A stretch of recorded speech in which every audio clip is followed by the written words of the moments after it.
What is the kind of warmth you want? What is the boot height? What is the styling?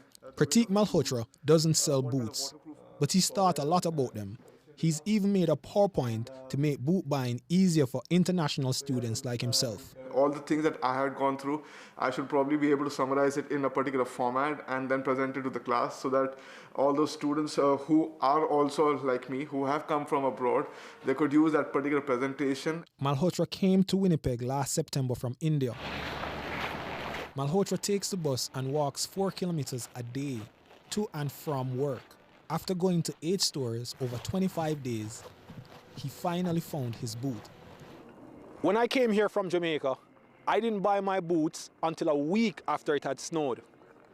I did tons of research online, but it still felt like I was using someone else's experience to gamble with my hard-earned money.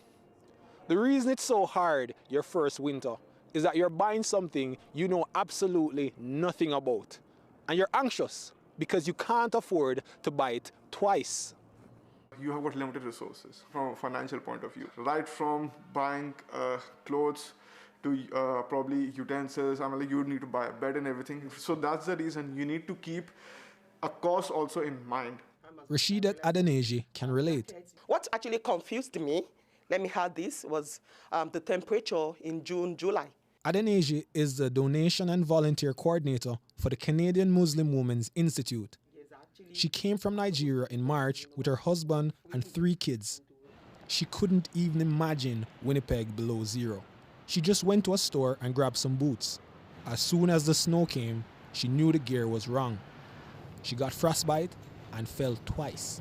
My children, they came back from school, they were just, lamenting that this is a very wrong thing to buy for them because the snow actually penetrated into their, the boots. Both Malhotra and Adeneji got the help they needed from sales reps, but some newcomers, particularly refugees, aren't as lucky.